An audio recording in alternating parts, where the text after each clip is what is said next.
Hello students, आपका next topic है अलाउद्दीन खिलजी का साम्राज्यवाद और प्रशासन। साम्राज्यवाद पर मैं आपको नोट्स भेज चुकी हूँ। आज हम प्रशासन के बारे में बात करेंगे। अलाउद्दीन खिलजी के राज्यत्व का प्रशासन का जो मुख्य आधार था वह उसके राज्यत्व का सिद्धांत था, परंतु उसका राज्यत्व का सिद्धांत बलबन के माफिक नहीं था। निरंकुश वह भी था, मगर उसने अपने शासन में उलेमा वर्ग के प्रभाव को समाप्त कर दिया था। उसका राज्यत्व का सिद्धांत भी दैवीय अधिकार के सिद्धांतों पर ही आधारित था और वह यह कहता था कि वह ईश्वर का प्रतिनिधि के रूप में ही यहाँ पर कार्य कर रहा है, इसलिए अपने हर एक कार्य के लिए वह ईश्वर के प्रति उत्तरदायी है। मगर जनता राजा के लिए उत्तरदायी है और राजा प्रजा के लिए उत्तरदायी है। अतएव जो भी कार्य वह करता है या जो भी उसने कानून बनाए हैं या उसकी इच्छा के अनुसार जो भी कानून बनाए हैं, तो वह लोगों का कर्तव्य है कि उसका पालन करें। उसका विरोध करना या उससे संबंधित कोई भी अधिकार जनता या प्रजा के पास में नहीं था। सुल्तान किसी कानून से नहीं बंधा हुआ था।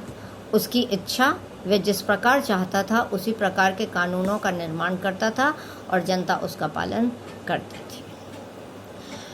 परंतु अलाउद्दीन खिलजी ने यहाँ पर शासन करने से पूर्व जान लिया था कि आंतरिक विद्रोह, उत्तराधिकार की अनिश्चितता, हिंदू राज्यों का स्वतंत्र होना, निरंतर हो रहे मंगोल आक्रमण और अगर धर्मांध शासक बनकर के उसने शासन करा तो वह यहाँ पर लंबे समय तक या यहाँ के लोगों को अपना बना करके यहाँ पे लंबे समय तक शासन नहीं कर पाएगा।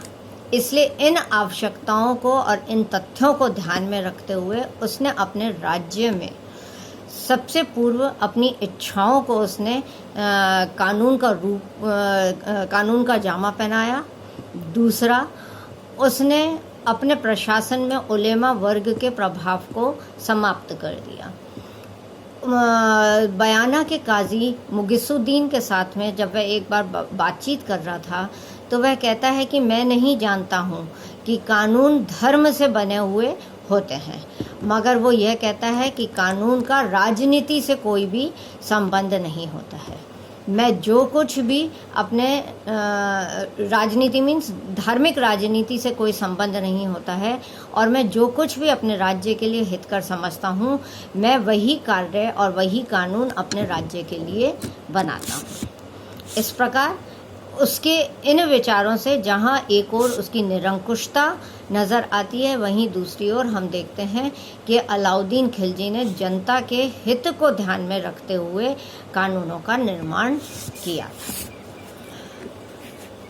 उसके समकालीन अगर हम अमीर खुसरो और ज़ियाउद्दीन बर्नी को देखते हैं तो अमीर खुसरो ने खज़ाइन उल फतूह में उसको ईश्वर का नायब माना है, पृथ्वी के शासकों का सुल्तान माना है, जनता का चरवाहा कहा है, विश्व का सुल्तान कहा है। इस प्रकार उसने कई उपाधियां अलाउद्दीन खिलजी को दी, जो यह जाहिर करता है कि अलाउद्दीन खिलजी या सम्राट जो था वह ईश्वर के प्रतिनिधि के रूप में शासन कर रहा था और वह उसका नायब यानी कि उससे एक नीचे के पद पर रह करके वह कार्य कर रहा है। इस प्रकार से उसने यह अपने स्वेच्छाचारी शासन से आगे उसने यह सिद्ध कर दिया था कि मैं ही राज्य हूँ। अब हम प्रशासकीय तंत्र की बात करें तो उसके काल में प्रशासन में सहायता देने के लिए अनेक मंत्रीगण और अधिकारीगण थे, पर 4 मुख्य विभाग थे उस समय में, जिसमें पहले दीवाने वजारत, दीवाने अर्ज, दीवाने इंशा और दीवाने रसालत। दीवाने वजारत का प्रमुख जो था वह वज़ीर हुआ करता था, जो राजस्व का कार्य और प्रशासन के कार्य को देखता था। और उसके राज्यकाल में उसके बाद में वज़ीर ही सबसे महत्वपूर्ण पदाधिकारी हुआ करता था, जिसके पास में सत्ता उनके हाथों में सत्ता हुआ करती थी। वज़ीर का मुख्य कार्य होता था कि वह खालसा भूमि से राजस्व वसूल करना और अधीनस्थ राजा जितने भी हुआ करते थे या उसके अधीन जो राज्य थे उन राज्यों से कर इकट्ठा करके और उनके लेखे जोखे जो उनका आय का विवरण हुआ करता था उसका वह निरीक्षण करता था, और क्या राजस्व वसूल किया जा रहा है और जमा किया जा रहा है उसको वह देखा करता था। उसकी सहायता के लिए कई लिपिक हुआ करते थे और क्लर्क्स हुआ करते थे जो इस आय का लेखा जोखा रखा करते थे। दो हमारे को अधिकारी उस समय के नज़र आते हैं, पहला है मुशर्रिफ और दूसरा है मुस्तौफ़ी। मुशर्रिफ महालेखापाल हुआ करता था और मुस्तौफ़ी महालेखा निरीक्षक हुआ करता था, जिसको हम आज का ऑडिटर जनरल कह सकते हैं, जो उस समय जो लेखा कार्य होता था उसका निरीक्षण किया करता था। ये खज़ाइनुल फतूह में अमीर खुसरो लिखता है कि उसने जब वज़ीर के पद का निर्माण किया था तब ख्वाजा खातिर को सबसे पहला अपना वज़ीर बनाया था। उसके बाद में यह वज़ीर का पद निरंतर बदलता रहा था और एक बार उसके हाथ मलिक काफूर को भी उसने वज़ीर का पद दिया था। यह भी नज़र में आया है कि जो वज़ीर हुआ करता था वह कभी कभी युद्ध में भी भाग लिया करता था, क्योंकि दक्षिण की विजय के समय में हम देखते हैं कि कई वज़ीरों ने सेना का मतलब उनको लीड भी किया था, जिसमें हम मलिक काफूर का नाम दे सकते हैं। मलिक काफूर ने उसको नायब सुल्तान की उपाधि भी दे रखी थी, यानी उप सुल्तान उसको बना रखा था। उसके बाद का मुख्य पद, राजा के बाद का, सुल्तान के बाद का मुख्य पद। मलिक काफूर वैसे भी अलाउद्दीन खिलजी का एक बहुत ही विश्वास पात्र और उसका साथी था, जिसने दक्षिण विजय और राजस्थान विजय में उसको काफ़ी सहायता दी थी। इस तरह से वज़ीर का पद जो था वह उस समय काफ़ी महत्वपूर्ण था, जिसके अंतर्गत वित्त विभाग और सैनिक विभाग दोनों ही आते थे। और जब उत्तर पश्चिमी भारत से मंगोल आक्रमण होने प्रारंभ हो गए थे और राजस्थान में या दक्षिण में जब विजय अभियान संचालित करना होता था, तब उस समय वज़ीर का पद और भी महत्वपूर्ण हो जाता था, क्योंकि सैनिक के रूप में भी वह अपना सलाह मशवरा राजा को दिया करता था। वज़ीर के बाद में जो मुख्य पद नज़र आता है वह है दीवाने आरिज़ का। दीवाने आरिज़ जो था वह युद्ध मंत्री हुआ करता था, यानी सैनिकों की भर्ती करना, उनको वेतन वितरित करना, सेना में क्या क्या अस्त्र शस्त्र लिए जाएंगे, क्या अश्वों का और हाथियों का साज सामान होगा, सेना को कब कब ड्रिल के लिए जाना होगा, कौन से घोड़े सेना के लिए भर्ती किए जाएंगे, और सेना का समय समय पर निरीक्षण करना, यह उसका कार्य हुआ करता था। वह सैनिक अभियानों में दीवाने आरिज़ जाया करता था, मगर कभी भी सेनापति के रूप में उसने कार्य नहीं किया। सेनापति हमेशा किसी अन्य व्यक्ति को ही अलाउद्दीन खिलजी के समय जब जब जो भी युद्ध हुआ उस समय सेनापति उसकी इच्छा के अनुसार नियुक्त कर दिए जाते थे। सेनापति के पद को आरिज़ मुमालिक भी कहा जाता था, और मलिक नासिरुद्दीन, मलिक सिराजुद्दीन, इस तरह से कई लोकप्रिय सरदार उसके सेनापति रहे थे।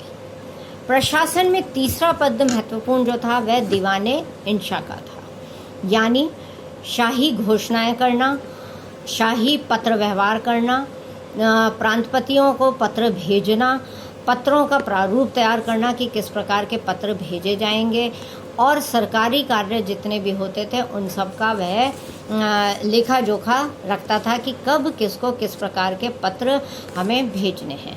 उसके अधीन सचिव भी रहते थे जो दबीर कहलाया करते थे। अलाउद्दीन के समय में कबीरुद्दीन जो था वह इस पद पर नियुक्त किया गया था और ये दबीर लिखने का कार्य उसके समय में किया करते थे। चौथा पद जो था वह दीवाने रसालत का था। दीवाने रसालत का कार्य विदेश मंत्रालय को संभालने का होता था। इसमें पड़ोसी राज्यों के साथ में या दूरस्थ राज्य जो थे, जैसे दक्षिण को जब विजय किया था तो उन राज्यों के प्रमुखों के साथ में किस प्रकार के पत्र व्यवहार करना है, उनको क्या संदेश भेजने हैं, क्या कौन से दूत वहाँ भेजे जाएंगे, विदेशों में उनके दूत अलाउद्दीन के दरबार में कौन आएगा और कैसे आएगा, यह सारे कार्य का जिम्मा दीवाने रसालत का हुआ करता था। और बर्नी के हिसाब से वह पता चलता है कि उस समय दीवाने रसालत के कार्य को अलाउद्दीन खिलजी स्वयं ही दिखा करता था। प्रशासन के इन सर्वोच्च अधिकारियों को अतिरिक्त इन 4 विभागों के अतिरिक्त शाही महल को संभालने के लिए भी कई अधिकारीगण होते थे, जिसमें से प्रमुख पद वकीले दर का हुआ करता था, जो शाही महल की राजमहल के कर्मचारियों की वेतन का वितरण करता था, शहजादों और शहजादियों की शिक्षा की व्यवस्था करता था, राजमहल के कर्मचारी कौन नियुक्त किए जाएंगे, रसोई घर में किस प्रकार से सामान आएगा, वस्त्र भंडार का में क्या खरीदी की जाएगी, शाही पशुशाला में पशुओं को किस प्रकार से क्या कब उनके लिए दवाइयाँ आएंगी, उनके चारे की व्यवस्था किस प्रकार से होगी, यह सभी कार्य वकीले दर का होता था। इसके बाद का जो मुख्य अधिकारी होता था वह अमीर हाजिब हुआ करता था, जो हाजिब मतलब उत्सवों का अधिकारी। वह यह देखा करता था कि कब कौन से त्यौहार किस प्रकार से मनाए जाएंगे, इन त्योहारों में किस प्रकार से दरबारी शिष्टाचारों का पालन किया जाएगा, उत्सव की व्यवस्था, उसमें बैठने की व्यवस्था, उसमें क्या खाने पीने का सामान होगा, समारोह में क्या क्या किन किन लोगों को बुलाना है, इन सब का कार्य दीवाने अमीर हाजिब किया करता था। इस पद को बारबक भी कहा गया है। इसके पश्चात कई और पद हमें मिलते हैं, जैसे सर्जनदार। सरजानदार का मतलब जो अंगरक्षकों का नायक होता था, यानी अलाउद्दीन खिलजी के अंगरक्षकों की नियुक्ति का कार्य सरजानदार का ही हुआ करता था। अमीर आखुर हुआ करता था, जो अश्वशाला का अध्यक्ष हुआ करता था। घोड़े कौन से मंगाए जाएंगे, घोड़ों की देखरेख किस प्रकार से की जाएगी, घोड़ों का चयन, उन पे दाग की व्यवस्था, यह अमीर आखुर का कार्य हुआ करता था। फिर शहनाए पील होता था। शहनाए पील का कार्य हाथी पील मीन्स हाथी खाना जो होता था, पील खाना जिसको हम बोलते हैं, राजपूत दरबार में पील खाना बोला जाता है। तो हाथियों का जो अध्यक्ष होता था वह हाथियों की व्यवस्था करना, उनकी देखरेख करना, उनकी बीमारी में देखरेख करना, उनकी खरीदारी करना, यह कार्य शहनाए पील का होता था। इसके पश्चात अमीर शिकार, जो कि शिकार की व्यवस्था करता था। जो राजा सुल्तान जब शिकार पे जाया करता था तो उसके लिए मचान कहाँ डाला जाएगा, शिकार में के लिए कौन कौन लोग जाएंगे, उनकी एक लिस्ट तैयार की जाती थी। शिकार के पहले जो दाना डाला जाता था उसके लिए कौन सा जानवर मंगाया जाएगा, कैसे मंगाया जाएगा, और कौन वो ढप बजाते हुए कौन आगे चलेगा। इस प्रकार ये सारी व्यवस्था का कार्य अमीर शिकार का था। फिर सर चाशनी गीत, जो कि रसोई घर का प्रमुख हुआ करता था। सर सिलहदार, जो शाही शस्त्रों का रक्षक हुआ करता था, जो हमेशा उसकी रक्षा में तैनात रहता था। फिर मोहरदार होता था, जो कि शाही मुद्रा का रक्षक हुआ करता था। इस प्रकार से ये वे अधिकारी थे जो 4 के अतिरिक्त राज्य की सहायता में अलाउद्दीन खिलजी की हमेशा सहायता किया करते थे। इसके पश्चात नेक्स्ट पार्ट में मैं न्याय प्रशासन, दंड व्यवस्था और पुलिस व्यवस्था की गुप्तचर की बात करेंगे। इस पार्ट में हम उसका मुख्य प्रशासन के कौन कौन से अधिकारी थे उसकी बात करी है। Thank you so much.